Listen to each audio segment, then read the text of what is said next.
Welcome to my channel travel textiles by Mridu. ഇന്ന് ചെയ്യാൻ പോകുന്നത് ഗ്രിൽഡ് ചിക്കനാണ് കേട്ടോ. ഇതിനെ കൊണ്ടായിട്ട് ഗ്രില്ല് ചെയ്യുന്നില്ല, ഇതിനെ നമ്മൾ ഗ്രിൽ പരുവത്തിലേക്ക് ആക്കും. എൻ്റെ ബ്രദർ ഞാൻ ഇങ്ങനെയാണ് വാങ്ങിച്ചുകൊണ്ട് കൊടുത്തത് കയ്യിൽ. അതിനെ അടിച്ച് പരത്തി മസാലയൊക്കെ ഇട്ട് നന്നായി മിക്സ് ചെയ്ത് മാരിനേറ്റ് ചെയ്ത് അടിപൊളിയാക്കിയിട്ടാണ് റെഡിയാക്കി സെറ്റ് ചെയ്ത് ഫ്രിഡ്ജിൽ വെച്ച് ഓവർനൈറ്റ് ഇനി ഗ്രില്ല് ചെയ്യാൻ പോവുകയാണ് നെക്സ്റ്റ് ഡേ. അപ്പോൾ ഗ്രില്ലെടുത്ത് അതിലേക്ക് കുറച്ച് ബട്ടറൊക്കെ തടവി കൊടുത്ത് അത് ഒട്ടാതിരിക്കാൻ വേണ്ടിയിട്ടാണ്. അപ്പോൾ നന്നായിട്ട് കട്ട് ചെയ്ത് പരത്തി അതിൽ മാരിനേറ്റ് ഒക്കെ ചെയ്ത് വെച്ചത് എൻ്റെ ബ്രദറാണ് കേട്ടോ. അപ്പോൾ അദ്ദേഹം തന്നെയാണ് ഗ്രില്ലിങ് ചെയ്യാൻ പോകുന്നത്. ഞാൻ കൂടെ ഒന്ന് സഹായത്തിന് ഒരു അസിസ്റ്റൻറ്റ് ഷെഫായിട്ട് നിൽക്കണമെന്ന് മാത്രമേ ഉള്ളൂ. അപ്പോൾ ഇവിടെ ഫസ്റ്റ് ഒരു പീസ് എടുത്തിട്ട് ഗ്രില്ല് ചെയ്ത് നോക്കുകയാണെങ്കിൽ ടൈമിങ് എത്രയാകും, എത്രത്തോളം സെറ്റാകും എല്ലാം നമ്മൾ ഫസ്റ്റ് ചാർക്കോളെല്ലാം ഇട്ട് സെറ്റായി വരാൻ തന്നെ ഒരു 45 മിനിറ്റ്സ് ആകുന്നുണ്ട്. നല്ല ടൈം എടുക്കും. ക്ഷീണോ ടയറിങ്ങും കൂടിയാണ് കേട്ടോ, പറയാതിരിക്കാൻ പറ്റില്ല. പക്ഷേ അതിൻ്റെ ടേസ്റ്റ് വേറെ ഒന്നും തന്നെ. നമ്മൾ ക്ഷമയോടും കൂടി ഇരുന്നാൽ അടിപൊളിയായിട്ട് നമുക്ക് നല്ലൊരു ഗ്രില്ഡ് ചിക്കൻ ഉണ്ടാക്കാൻ പറ്റും. അതിന് മുമ്പ് ഗ്രില്ഡ് ഫിഷ് കാണിച്ചിരുന്നല്ലോ. അപ്പോൾ ഇത് കുറച്ചും കൂടി ടൈം എടുക്കുന്നുണ്ട് ചിക്കനിന്.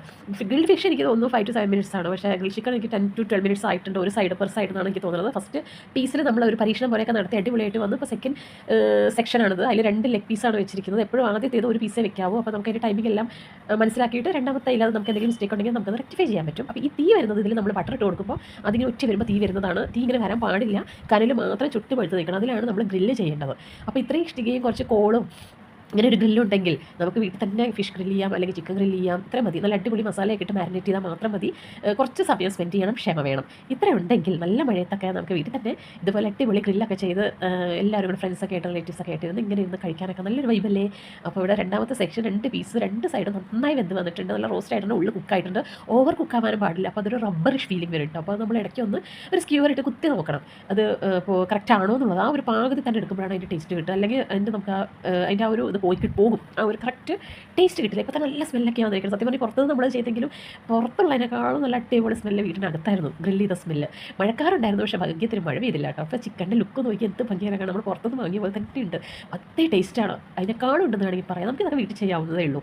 അപ്പോൾ ഇതൊന്നും ഞാൻ അങ്ങനെ എപ്പോഴും ചെയ്യുന്നതല്ല. ബ്രദർ വന്നപ്പോൾ ഞങ്ങൾ ഒരുമിച്ച് ചെയ്യുന്നുള്ളൂ. അപ്പോൾ ബ്രദർ ഇതൊക്കെ ചെയ്ത ശീലമുണ്ട്. ബാച്ചിലർ പാർട്ടിയൊക്കെ ഒരുപാടൊക്കെ ചെയ്യുന്ന ഒരാളായത് കൊണ്ട് എനിക്കൊരു അസിസ്റ്റൻറ്റ് ഷെഫ് പോലെ കൂടെ നിൽക്കാൻ പറ്റി. വളരെ സന്തോഷം. ഇനി ഞാനിവിടെ കൂടെ കുറച്ച് ഒരു പ്രസൻറ്റേഷൻ ചെയ്തുകൊണ്ടിരിക്കുകയാണ്. കുറച്ച് ഒണിയൻസ് പിന്നെ കുക്കുമ്പറെല്ലാം ഇട്ടിട്ട് തക്കാളിയൊക്കെ കഴിഞ്ഞു. തക്കാളിയെല്ലാം ഞാൻ ഓൾറെഡി ഗ്രിൽ ഫിഷിലിട്ടിട്ട് തീർത്തു.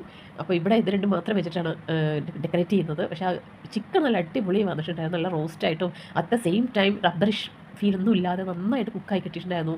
ഉള്ളൊക്കെ നന്നായി കുക്കായി വെന്ത് വന്നിട്ടുണ്ടായിരുന്നതുകൊണ്ട് നല്ല ടേസ്റ്റ് ഉണ്ടായിരുന്നു. എൻ്റെ കൂടെ കുറച്ച് ചപ്പാത്തീസ് പിന്നെ പീസ് കറി പിന്നെ നല്ല അടിപൊളി ഗാർലിക് ചട്നി. ഗാർലിക്കും ചില്ലി കുറച്ച് നേരം ചൂടുവെള്ളത്തിലിട്ട് വെച്ചിട്ട് അതും ഈ ഗാർലിക്കും എല്ലാം കൂടി ഇട്ടിട്ട് അരച്ച മസ്റ്റർഡ് ഒക്കെ ഇട്ടിട്ട് അരച്ച ഒരു ചട്നിയായിരുന്നു അത്. അപ്പോൾ നമ്മുടെ ഡിന്നർ ഇവിടെ റെഡി ആയിട്ടുണ്ട്, സെറ്റായി. ഇനി ഇതിൻ്റെ കൂടെ ഞാൻ കുറച്ച് ചപ്പാത്തി, ഇപ്രാവശ്യം ഞങ്ങൾ ചപ്പാത്തി ചുട്ടെടുത്തില്ല കേട്ടോ. ഫിഷ് ഗ്രില്ല് ചെയ്യുമ്പോൾ ഞാൻ ചുട്ടെടുത്തത് കാണിച്ചു. പക്ഷേ ഇപ്രാവശ്യം ചുട്ടെടുക്കുമ്പോൾ എന്താ വെച്ചാൽ അതിന് കുറച്ച് ഹാർഡായിട്ട് വരുന്നുണ്ട്. അപ്പോൾ അതുകൊണ്ട് ഇപ്രാവശ്യം ചുട്ടൊന്നും എടുത്തില്ല. അപ്പോൾ ഇതാണ് നമ്മുടെ ഇന്നത്തെ ഡിന്നർ സെറ്റ് ചെയ്തുകൊണ്ടിരിക്കുക. നല്ല അടിപൊളി ഡിന്നർ അല്ലേ. നല്ല സോഫ്റ്റ് ചപ്പാത്തി, ഗ്രിൽഡ് ചിക്കൻ, ഗാർലിക് ചട്നി, പിന്നെ വെജിറ്റേറിയനായിട്ട് കുറച്ചൊരു പീസ് മസാല ഉണ്ടായിരുന്നു. കുറച്ച് കോൾഡ് ഉണ്ട്, അതുകൊണ്ടാട്ടോ ശബ്ദം ഇങ്ങനെ ഇരിക്കുന്നത്. അപ്പോൾ വീഡിയോ ഇഷ്ടപ്പെട്ടാൽ ലൈക്ക് ചെയ്യുക, സബ്സ്ക്രൈബ് ചെയ്യുക, കമൻറ്റ് ചെയ്യുക. എല്ലാവർക്കും ശുഭദിനം. Thank you for watching my channel.